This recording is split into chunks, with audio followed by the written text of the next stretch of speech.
This isn't a full history of Canada.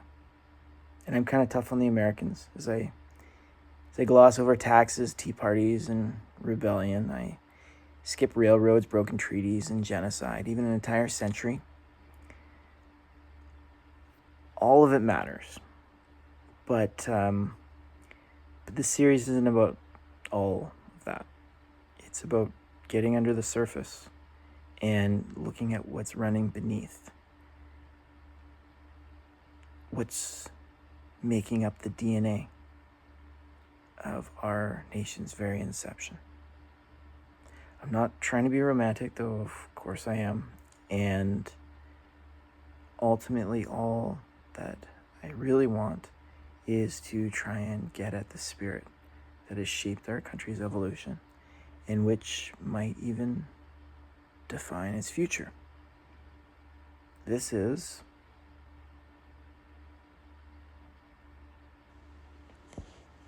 Canada is a braid of 3 threads. Chapter 1. What makes the first multicultural country special is the ability to mix cultures and synthesize brand new things in the world. Chapter 1. Introduction. First Nations have lived in North America for tens of thousands of years, adapting to a variety of climates that ranged from tropical deciduous and desert to Arctic tundra. The complexity of terrain was matched only by the complexity of people, who through a possible 500 distinct groups perhaps comprised a population of anywhere between 14 to as much as 112 million when Columbus first arrived in 1492. Europeans scrambled. The Netherlands, Portugal, Britain, France, Spain, and even Russia all joined this complex mosaic of First Nations to compete in claiming new lands as their own. This was a total clusterfuck of messy human interactions perpetrated on all sides, which would stretch for hundreds of years. But generally, as the dust settled, the Spanish got the south, the British got the middle, and the French got the north. Cortez presented himself as a god to the Aztecs, and then nearly wiped them off the face of the earth within 2 years, claiming all of Central America. The British used trade and alliances to play one First Nations group off another and began an Anglophone push west, which would evolve into the philosophy of manifest destiny and define continental expansion for 400 years. The French in the north, however, had one problem. It was cold, and the winters were brutal, deadly. Time and again, European explorers died in the north, vainly trying to find a way through the Northwest Passage, seeking the fabled riches of the Orient. Desperate and beaten down, the French tried something few other European settlers ever tried, or perhaps they accepted an invitation that few have ever accepted. Instead of going to war with the natives, they proposed instead making babies with them. The first braid in the land of Canada. As the story goes, Cartier pulled up through the St. Lawrence River to a shore side in 1535, unsure exactly where he was.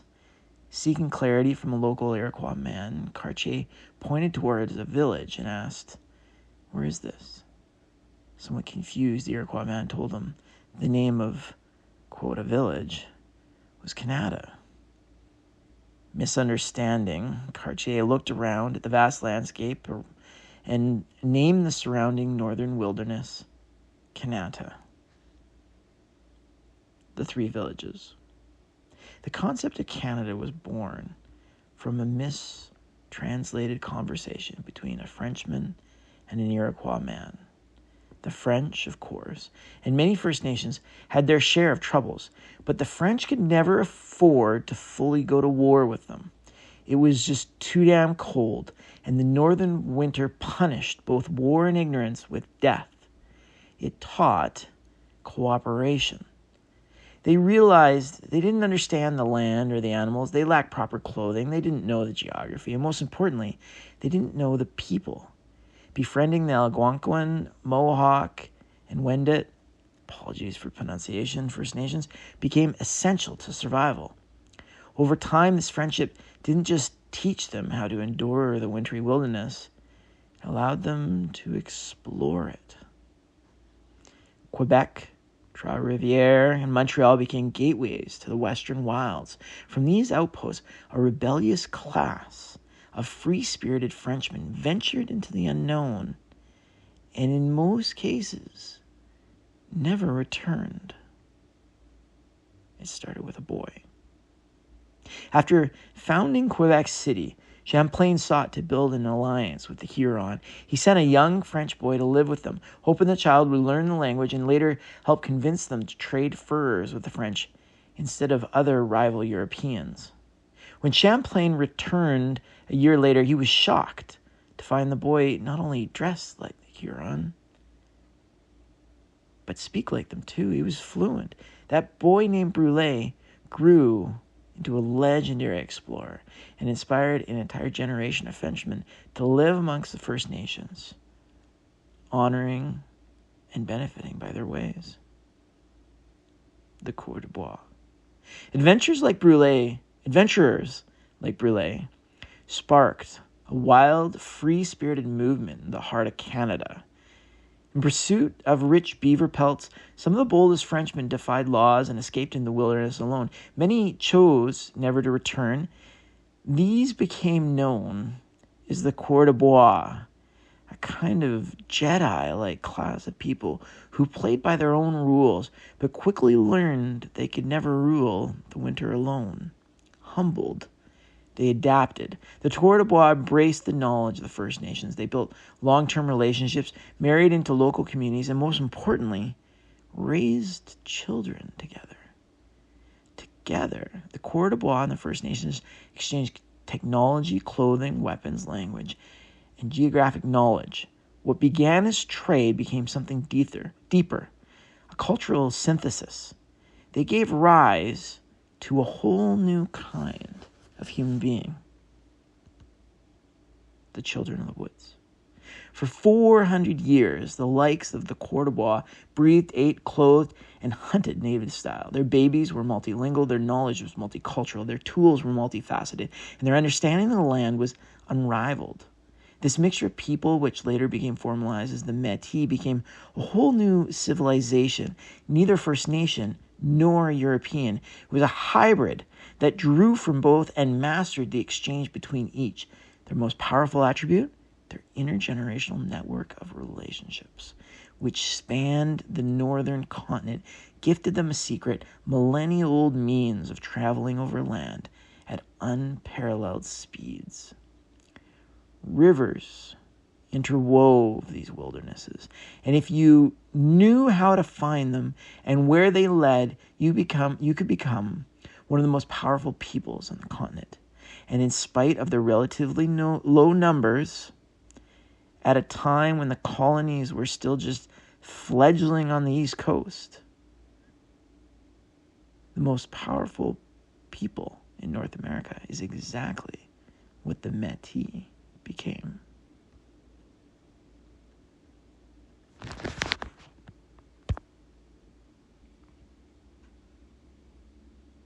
Canada is a braid of 3 threads. Chapter 2. The fire that lit the first multicultural nation in human history. Lit. A tall, lean, 22-year-old English surveyor was eager to prove himself to the British Empire. His task was simple. Chart a road through the Ohio Valley, a wilderness already teeming with 2 centuries of French, Coeur de Bois, and deeply rooted First Nation alliances. But instead of building a road, he launched an attack. What began as a small skirmish in the forest glen exploded in a continental-wide conflict that spread like wildfire. From the meadows of the Ohio Valley to the Sugar Islands of the Caribbean, across the war-ravaged plains of Europe, and even to the Himalayan foothills of India, that young, ambitious man was George Washington. And he had just sparked the first truly global war in human history, the 7 Years' War. While Europe controlled much of the world, the question for most became, who would control Europe? Military schemers scanned maps and maneuvered armies from their perches in Versailles, Hamburg, and St. Petersburg.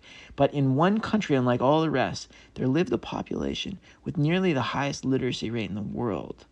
And after spending their lives reading the stories of adventure, riches, and wonders in faraway lands, they were not content with the mere conquest of a single continent.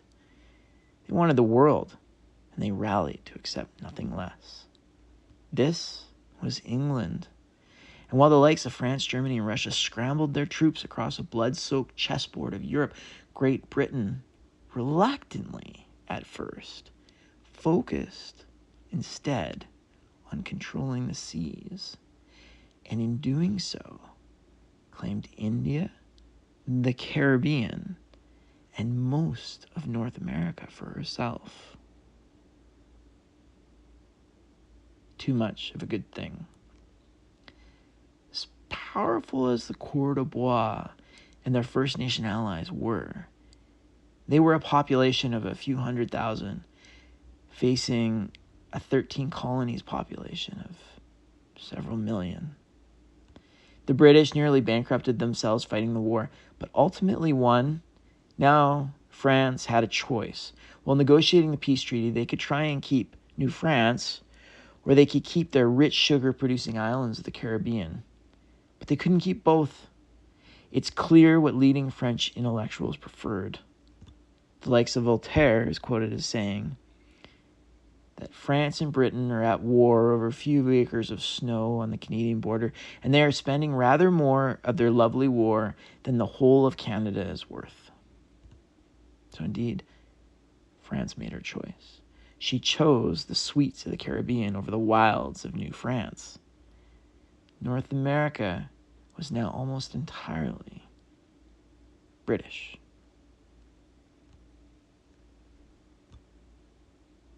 On which the sun never sets.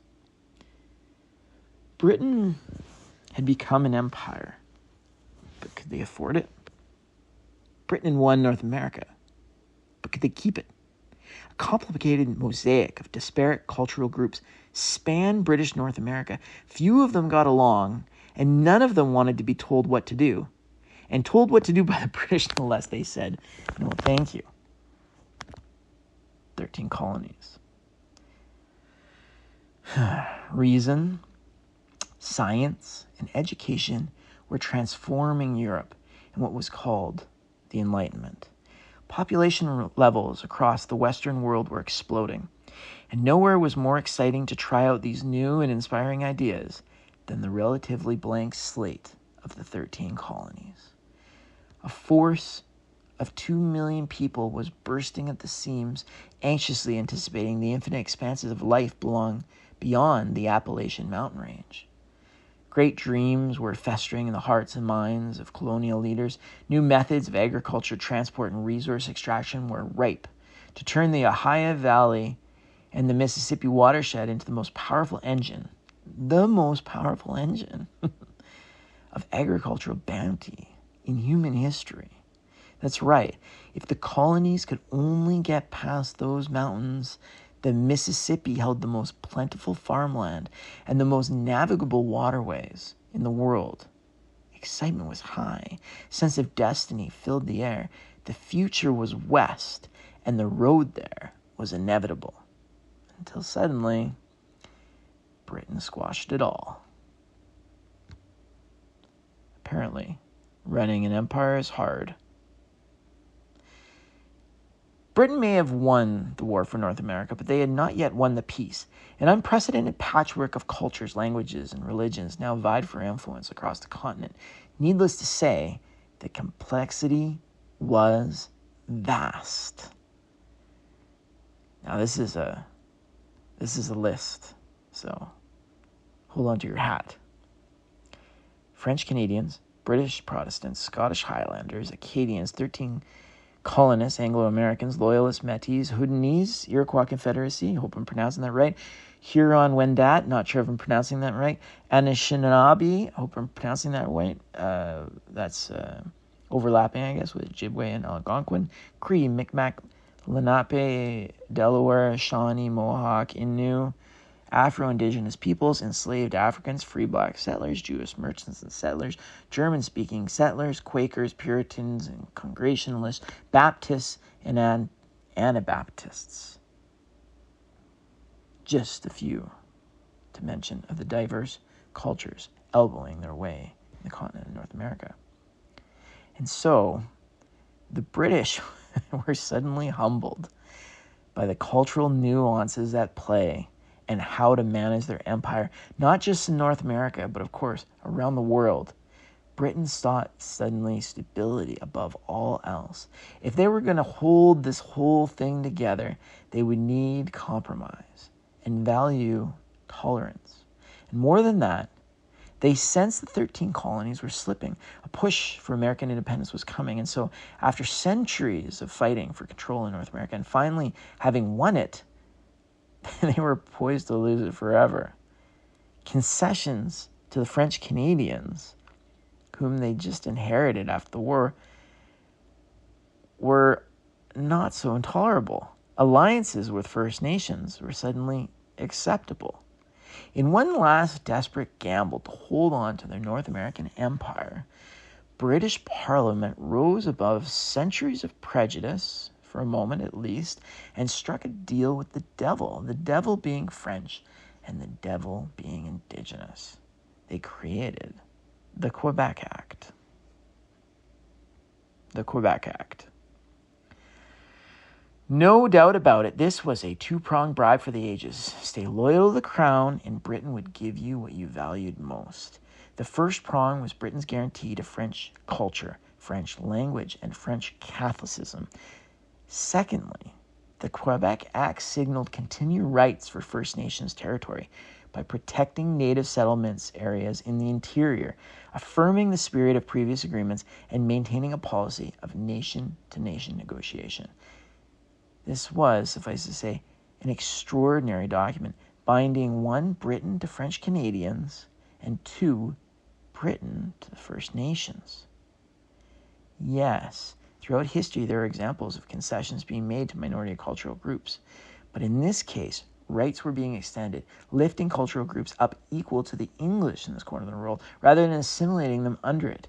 It was clearly hoped that the future of British North America would be tricultural. It would be First Nation, French, and English to the core, of course, under the British Crown.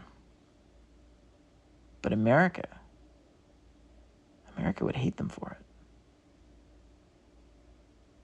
Tea, taxes, and treason. Enraged, American independence lit and blanketed the land in musket fire, cannon smoke, and blood.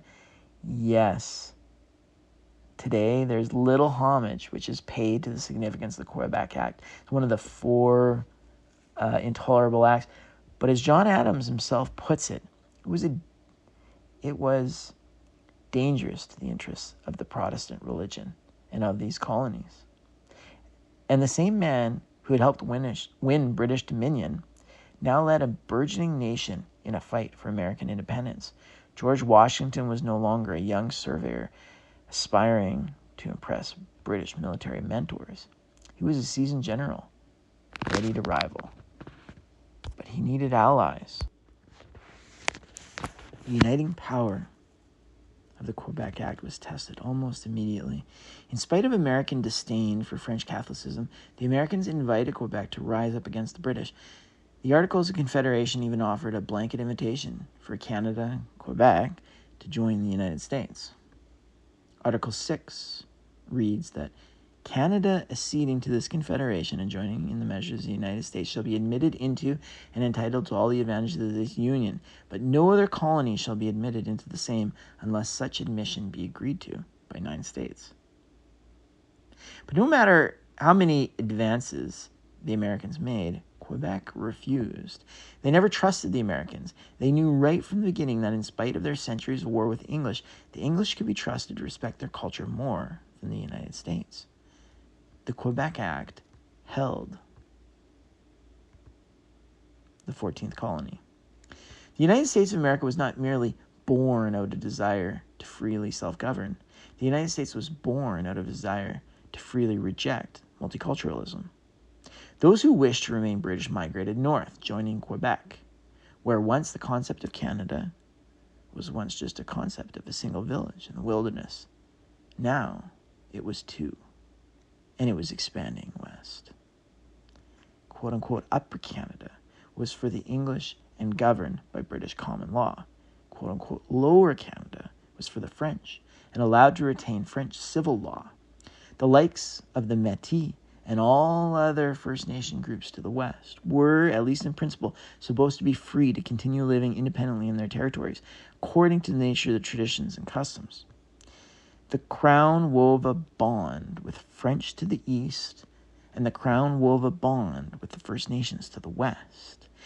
It was an indirect cultural union that would endure. English, French, First Nation.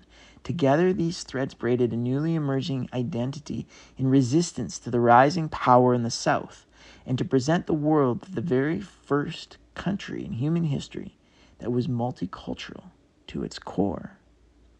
Indeed, Canada was the first multicultural country in the world.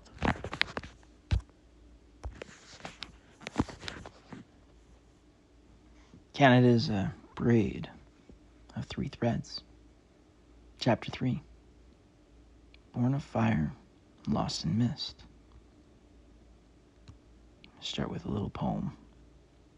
Where flowers meet, breaking forth through sands of time, wondering which you will climb, burst anew with colors rare, roots revealed the seeds must bear, daring petals blush and flare, truth long veiled rise through care, the winter's thaw and passing doom, this is where the flowers meet and futures bloom. This is where flowers meet and the futures bloom. Born of mist and fire. Mist rises on an early summer dawn. Light dances across riverside dew. A French-Canadian farmer stands in his fields near the Detroit River, plodding his day, till he stumbles backwards in disbelief. An army of red, white, and blues cross the river. The Americans are coming. 1812. The United States, newly unshackled from British rule, now turned its gaze north. General William Hull crossed into Upper Canada near present-day Windsor, convinced the Canadians would rise to celebrate his liberation. Britain was busy fighting Napoleon in Europe, and Canada was thinly held. Its population was scattered, farmers, fur traders, and settlers, who had given no thought to war or invasion. And so, while the Americans were stunned not to be welcome, the Canadians were just as stunned to see an enemy marching across their fields in attack. The only question now was, what would the Canadians do? They fought. Francophone and Anglophone militias formed overnight. Pitchforks were traded for muskets, seeds for powder. British troops rallied to defend. But faster than any of them, Tecumseh, the legendary Shawnee leader, had already spent years building a pan-Indigenous alliance to resist American treaty-breaking expansion. As Hull's army moved into Canada, and boy, I hope I'm pronouncing this half decently, Tecumseh struck with lightning speed, flanking and cutting off supply lines. Canada was being defended before it even knew it was under attack. Shocked by the local response, Hull retreated back to his stronghold in Detroit. Brock and Tecumseh. Well, Tecumseh had spent years preparing for a fight against American expansionism. Major General Sir Isaac Brock had been doing the same. Brock was only 43 and had only been in Canada for a year, but often he wrote about the inevitable invasion that he felt was coming from the South, and how he knew that his sole purpose in life was to stop it. So Tecumseh was joined by a sort of kindred spirit in Brock, who quickly arrived after the American retreat. He had a small force of British troops and a collection of French and English volunteer militias. All of his men had been quick to jump to the ready, but now we're starting to realize that a war with the United States was happening, indeed, possibly hopeless. Perhaps they'd lost this thing before it ever really begun. But Brock spurned this sentiment and immediately announced that he didn't merely want to defend Canada. He wanted to attack from it. Ignoring all military advice, Brock and Tecumseh devised a daring counteroffensive against Detroit, which garrisoned twice their number of troops. Brock knew it was bold, but if it worked, it might solidify Canada's defense, and indeed, the future of Canada, to a certain degree, forever. Brock sent a message to Hull. If the fort did not surrender immediately, he said, he could not stop from what thousands of native warriors would do once unleashed on the fort. This sent shivers through the American defenders, though they held.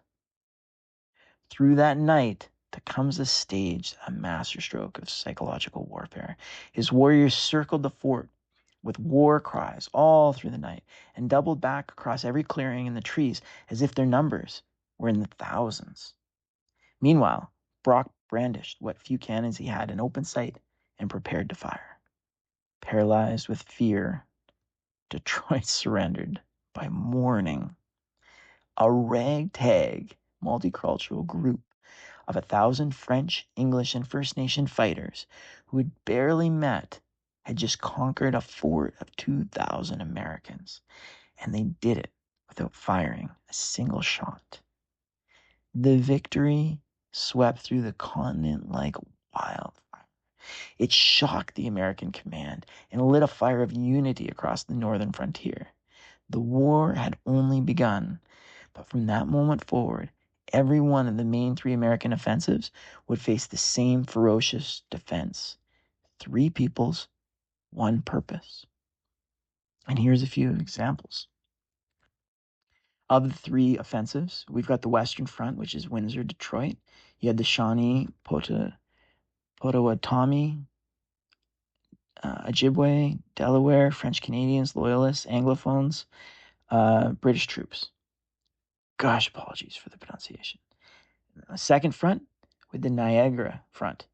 We had Mohawk, Loyalist, Anglophones, Scottish, French Canadians, British troops. And on the third front, Lower Canada Front, so we're talking Montreal and Chetegay. We're seeing French Canadians, Mohawks, Irish, Scottish, and British troops. In each case, we've got various peoples that are all banding together to defend the North from the Southern invasion.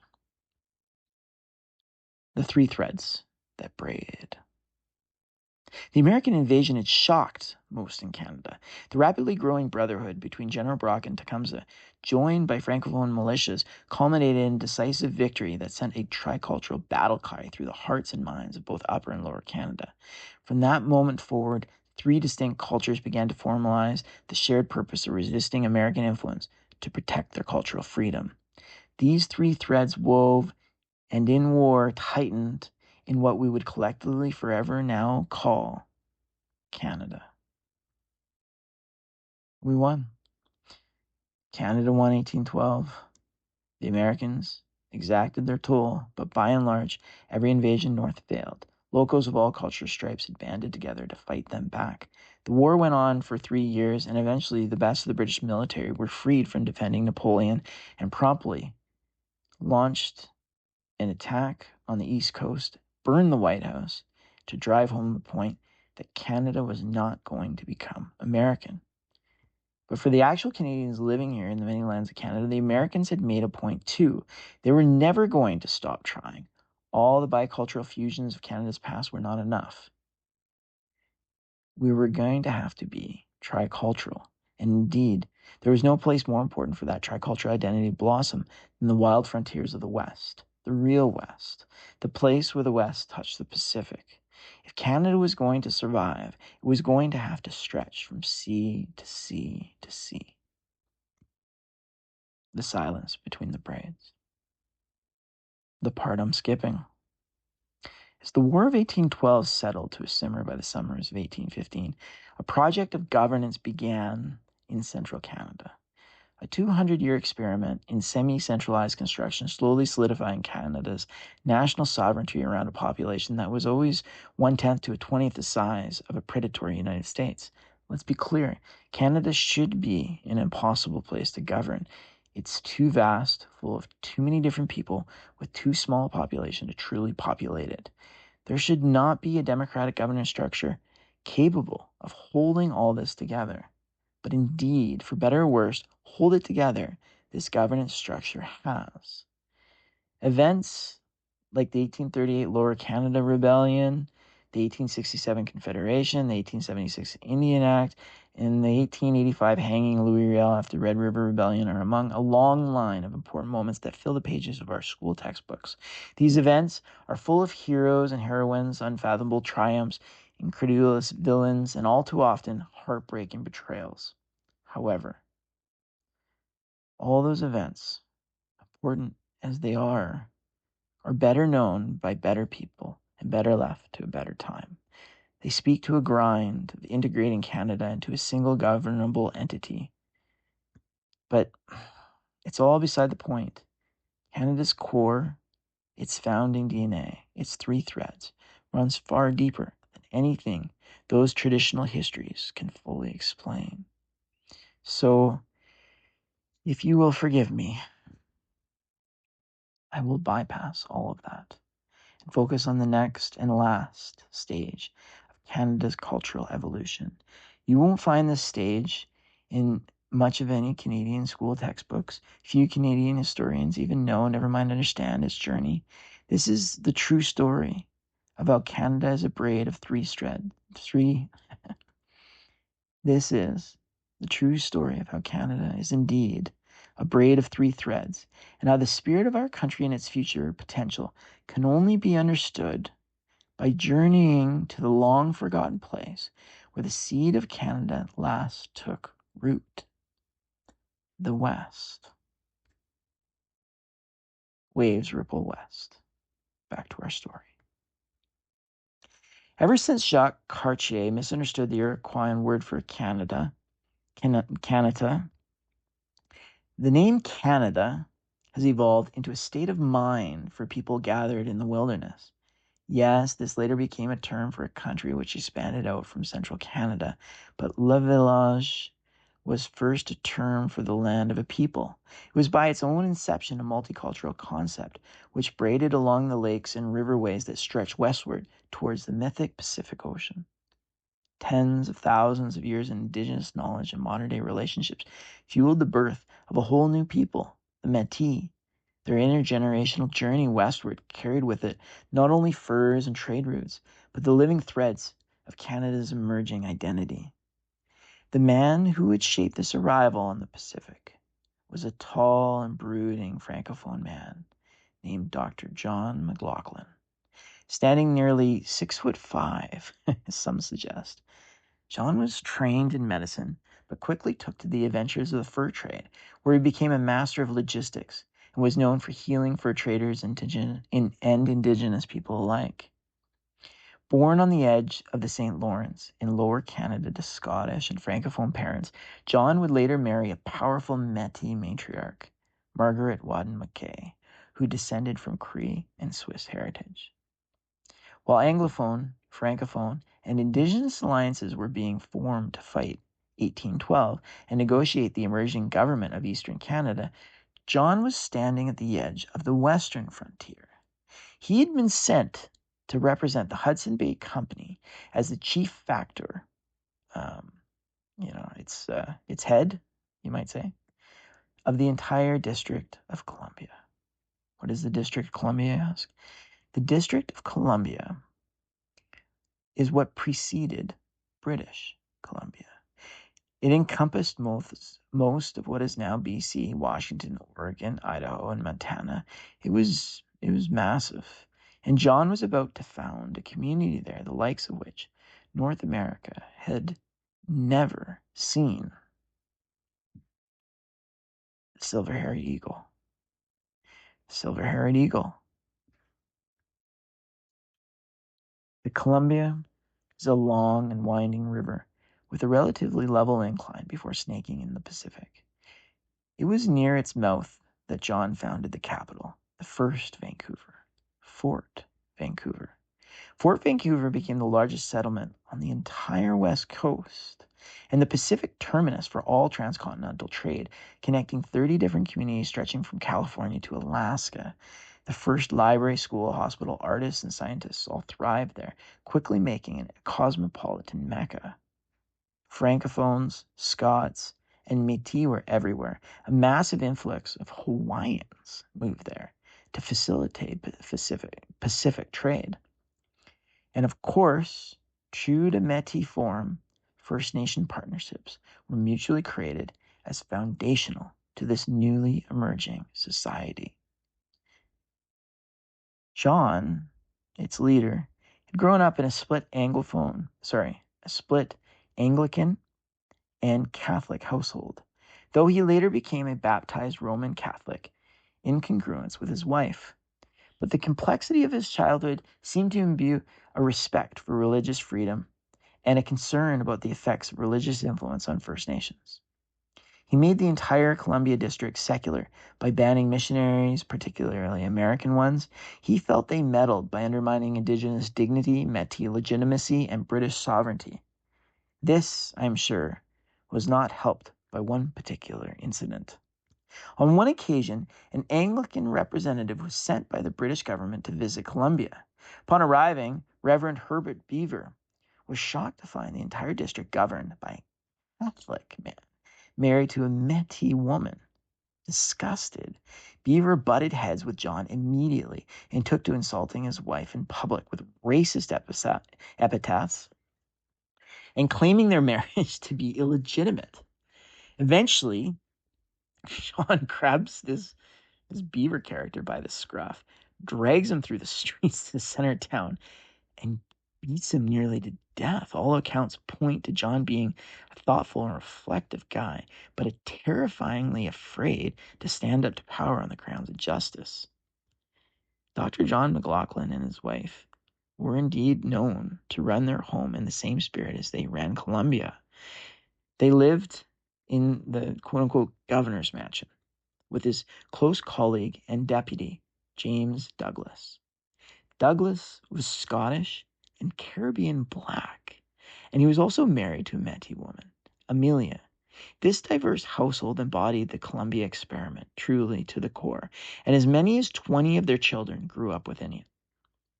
In all, the territory sported 35 different ethnicities, living in peace and connected by nearly a dozen languages.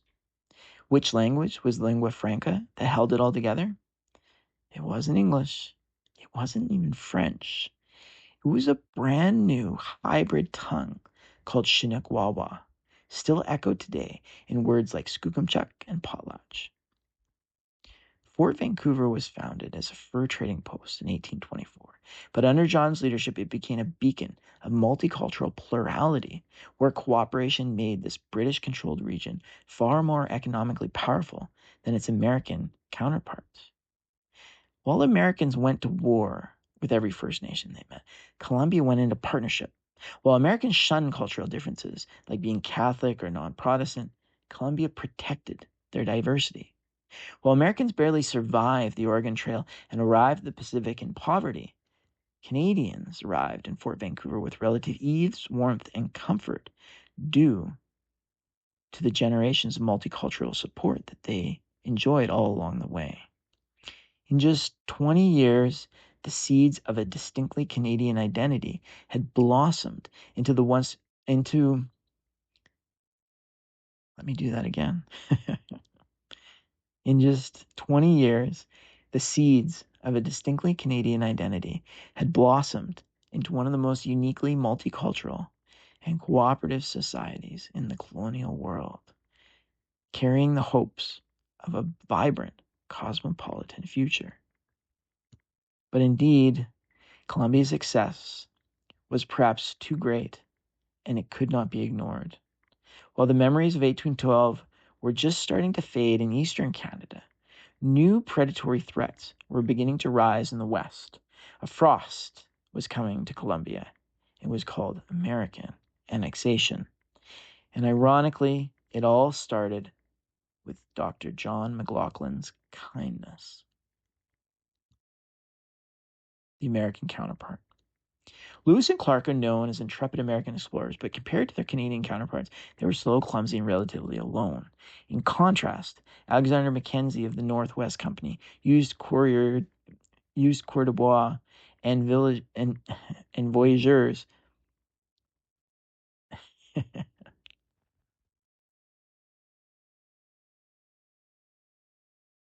Excuse me, I needed some water there.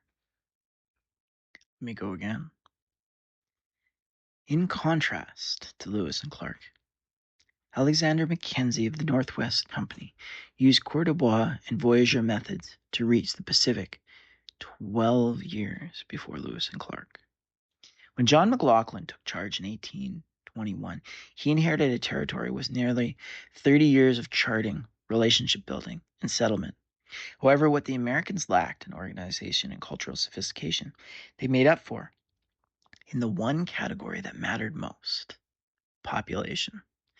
By the 1840s, the United States had approximately 17 million people to British North America's 1.5 million. These figures underscore the demographic imbalance that fueled American expansionist pressure in the Pacific Northwest and shaped the logic of Manifest Destiny. Concerned about losing the Pacific Northwest to the British, American interests threw wave after wave of settlers at it. Time and again, Americans barely survived the Oregon Trail, arriving in relatively civilized Fort Vancouver, emaciated, injured, and nearly dead.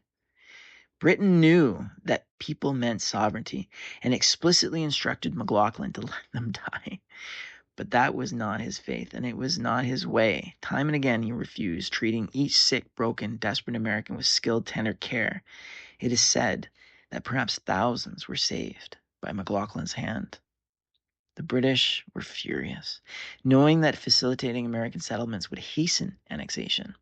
McLaughlin, however, believed that turning them away would only generate hostility. He designated American settlements south of the Columbia River and enforced strict laws to ensure they abided by the multicultural values of the region. Ultimately, the numbers swelled, and in spite of being saved by McLaughlin, many American settlers resented the multicultural way of life and, ironically, McLaughlin's Catholicism. In 1844, James Polk rose to power with the slogan, 54-40 or fight, and quickly bullied Britain into settling for the 49th parallel. McLaughlin was heartbroken. He had expected Britain to fight for Columbia, and instead everything he'd built over the decades was gone overnight. This territory of Columbia was cut right in half. Columbia split. Some stayed to become American. Others joined a caravan of loyalists north to remain Canadian and found a new capital. Americans flooded into Oregon and immediately began wars with every First Nation community they met. Chinook Wawa fell into disrepair, though many Canadians stayed to help resist. The pluralistic society that so many had fought for was seemingly lost. Devastated, McLaughlin resigned from the Hudson Bay Company and lived the rest of his life, denationalized to a certain extent, in what became Portland. Many of the Americans he had saved and the new American government, even though he agreed to become an American citizen, clearly had mixed feelings about him sticking around. They expropriated most of what he had owned, stripping him much of the legacy that he had built during the course of his life to create. But despite his heartbreak, McLaughlin did not retreat into bitterness. In Portland, he helped establish churches, schools, and hospitals.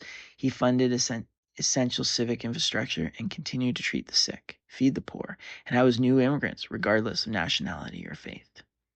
He ended up dying in 1857, barely aware that his legacy would live on, not only in what became British Columbia, but in Oregon too, where he would ironically come to be known as Oregon's founding father, though Oregon would seem to learn little of his true heritage. Many wonder why Portland and Pacific Northwest are such culturally distinct left-leaning havens. I believe McLaughlin's multicultural society, brief as it was, is why. while French, Métis, and indigenous names pepper maps of Washington and Oregon. Much of that Canadian legacy has been erased from their history books. But at least they have history books, because if you want to understand the final chapter of Canada's evolving DNA, you need to go west. And strangely, upon arriving west, through the 49th parallel, south. The last colony. Seeds simmering in the cool Pacific mist. After President Polk neutralized Britain with the 1846 49th parallel compromise, he immediately declared war on Mexico and went on to annex Texas, California, New Mexico, Nevada, Utah, Arizona, Colorado, and Wyoming. Manifest destiny was realized. Slavery expanded as a multicultural column of dispossessed Francophones, Anglophones, Métis, First Nations, and even some Hawaiians marched with James Douglas north. James Douglas was more wary of the United States than McLaughlin. Years earlier, he had chosen a backup capital in what would become Victoria. Douglas was McLaughlin's successor, and he carried forward the spirit of everything his mentor tried to build. Columbia was named for the river. British Columbia was named for what remained. Hints of this Canadian DNA can be seen in many features of BC today. Vancouver was founded to carry on the spirit of its predecessor. The likes of Greenpeace, Hollywood North Habitat, World Urban Forum, cutting-edge Indigenous leadership, the most politically diverse province in the country with a diverse array of right and left-leaning parties. Perhaps, though, my favorite evidence of this buried Canadian spirit is a small and little-known ball hockey tournament located in Lillooet Nation's mountainside Mount Currie Reservation. They host an event there called the Unity Cup. Hundreds of clamoring fans will crowd this tiny little gym that attracts some of the best ball hockey players in the world. Their purpose? Unite people of all cultures through sports.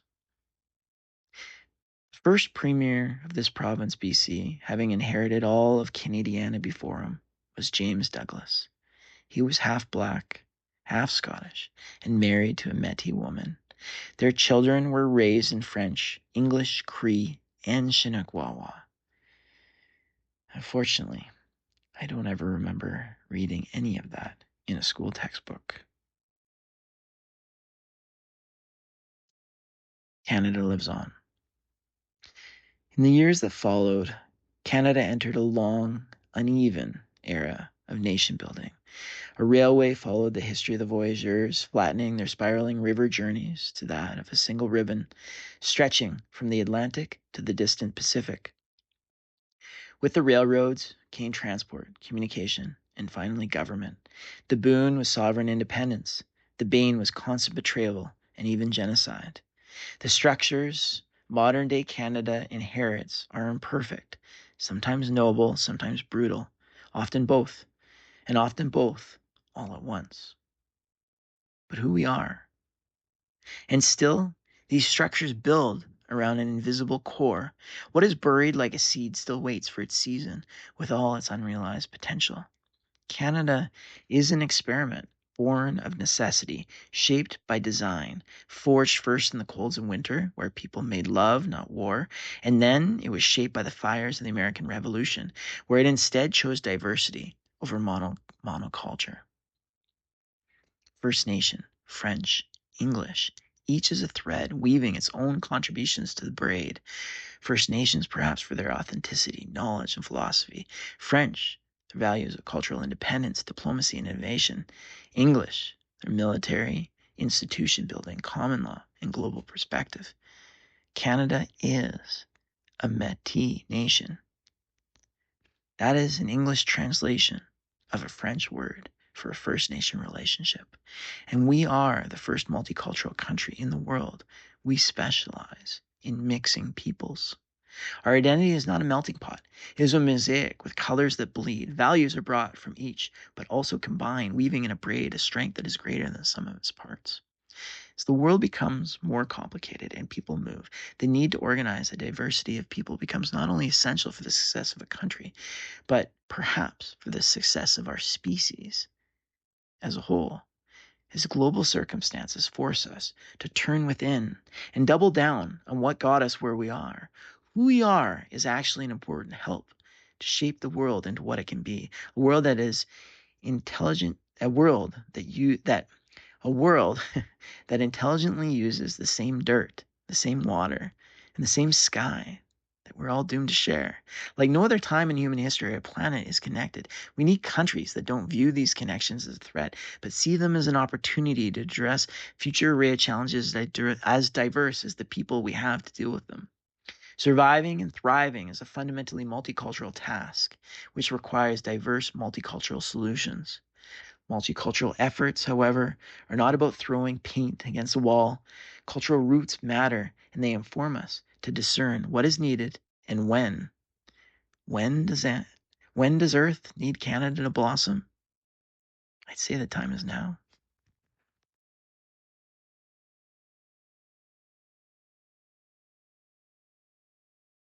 As I worked on deepening my research and understanding of some of these histories, I got reflecting on some earlier experiences and some earlier stories over the course of my life. And some of the shocking discoveries that this research led for me. I have to say that, I thought I had a clear understanding of what I thought Canada was, which I didn't think was in such a stark contrast to how I now see what America is. And what America is, is many things. And it's far more complex than I've given it the space or time for during the course of these few little essays. But for every aspect of the Canadian spirit that is about multiculturalism, I can't help but now see the exact opposite in the American spirit, to a certain degree, also being present. As a result, I tagged on this last essay where I explore this contrast. It's titled Canada, Multicultural by Design, Quiet by Necessity. Beginning my journey into the mind of Canada at the western francophone frontier of Maillardville. Into the mind of Canada. A ball shot past my face. I ducked, dodged, rolled for another, and sprang up near the front line with a throw that nailed a kid in the face. This was no holds-barred dodgeball, and it wasn't elementary school. At the time I ran after-school programs. While the elementary school ones were always packed, middle schoolers only showed up if you ran the kind of program they liked. It was a low socioeconomic neighborhood, and these middle schoolers liked it rough. Who was I to argue? Uh-oh. Screaming match breaks out on the far side of the gym, and two kids disappear into an empty hallway, which could be trouble. So I give a nod to my partner and jog over to investigate. I burst through the back door and enter a long, dark hallway, eerily quiet. It's an evening program, and everything feels still, too still. I start darting around corners looking for the teens, and I finally find them. A girl and a boy stand outside the washroom opposite each other. No blood drawn, but they're clearly upset, and in fact, they're looking at their shoes in silence. Neither meet my eye as I approach. What's going on here? Neither answer. Seriously, you two, what's the problem? They both simmer in silence, as if they held some secret pact between them. The boy finally looks up. We catch eyes. What is the problem? She retorts, yelling.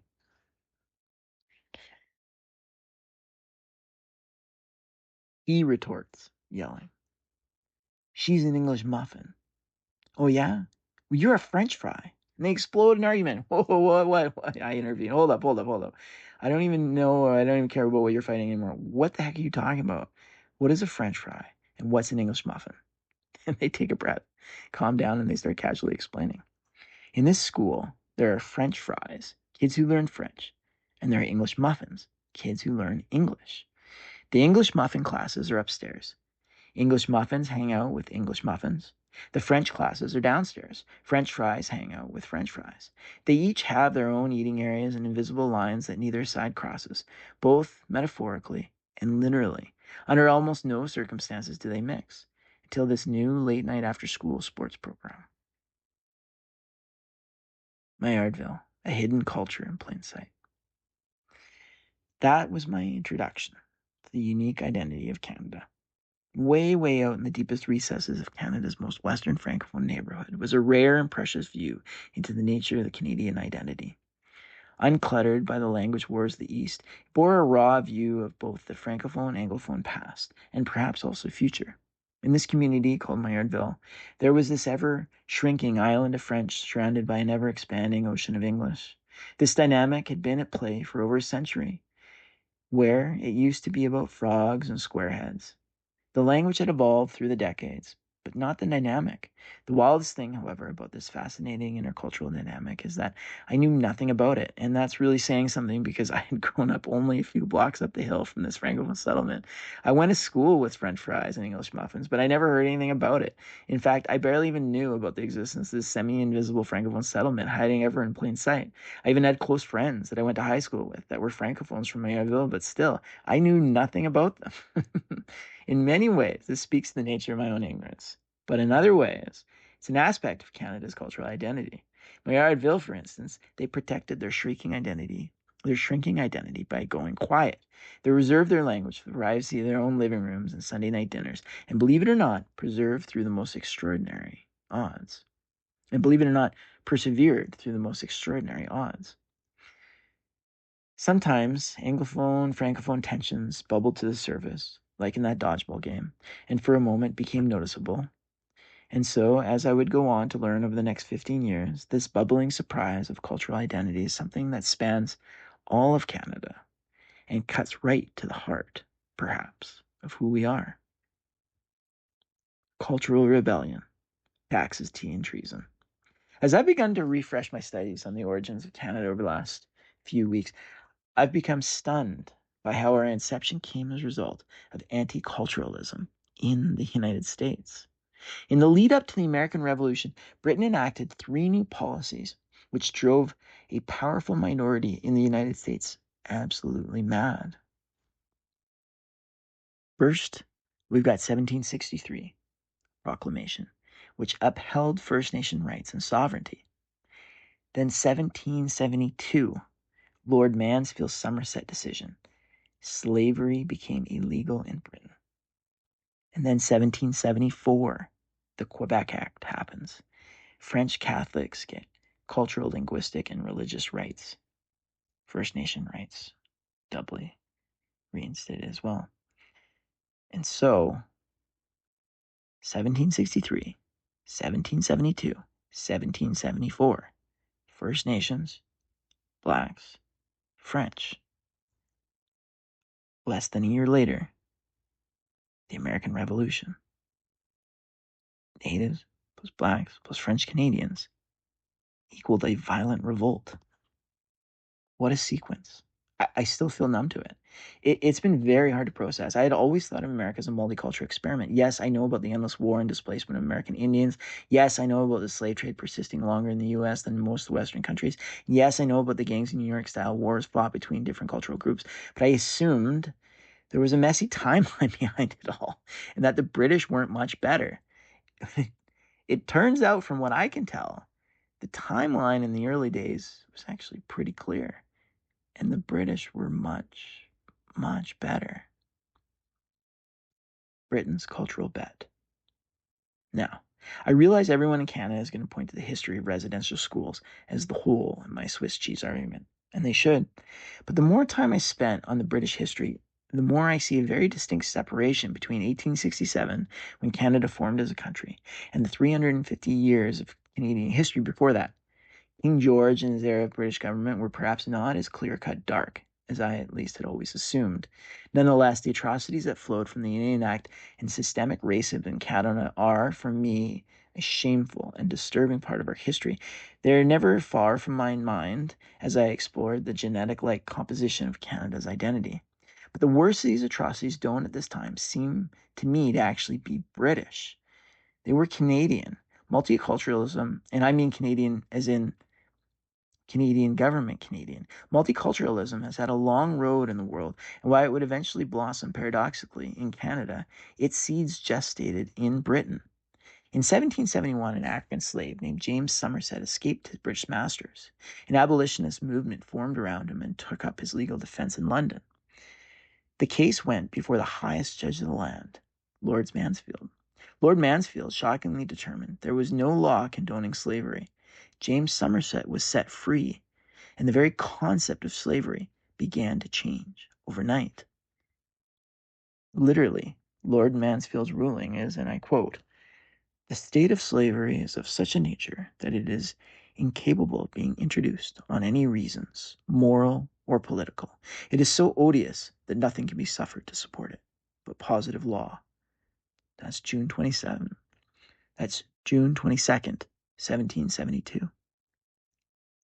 As tens of thousands of British slaves in England began applying for their freedom, the 13 colonies panicked.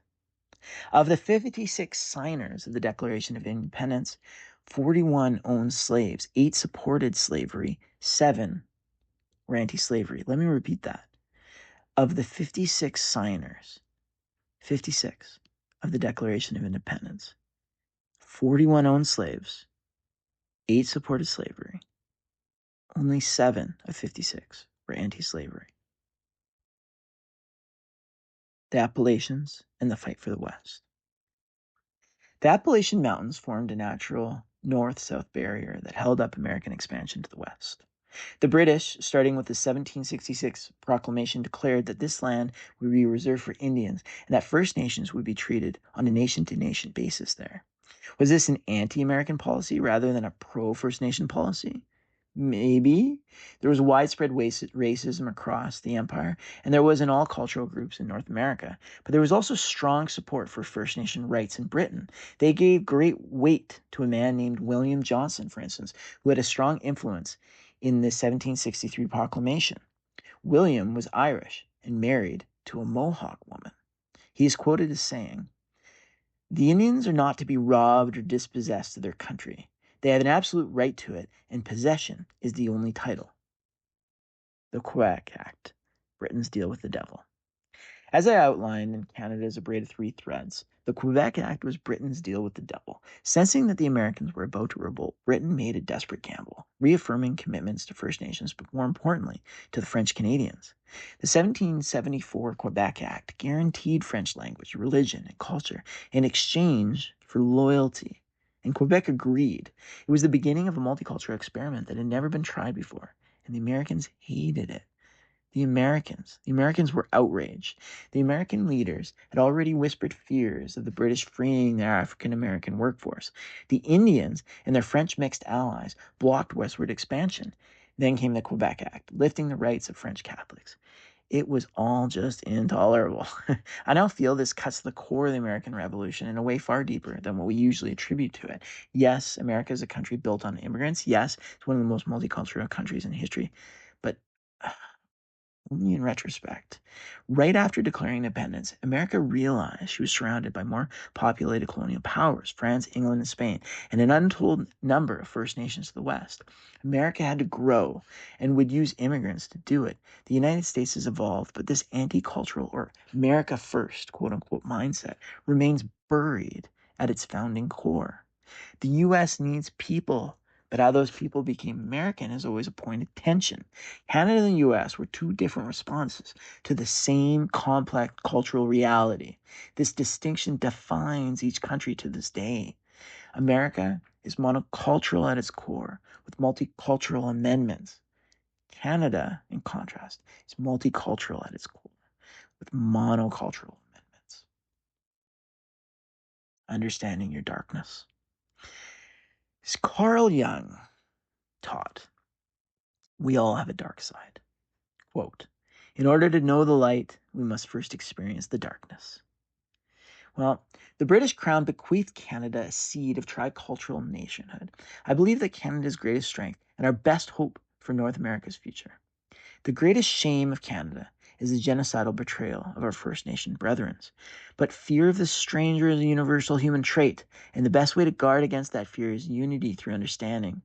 First Nations feared Europeans, the French feared the English feared the Americans feared themselves. North America is a cauldron of fear, always simmering, always balancing on the edge, always looking for some sort of external outlet for its tensions. Maillardville, flowering on the edge.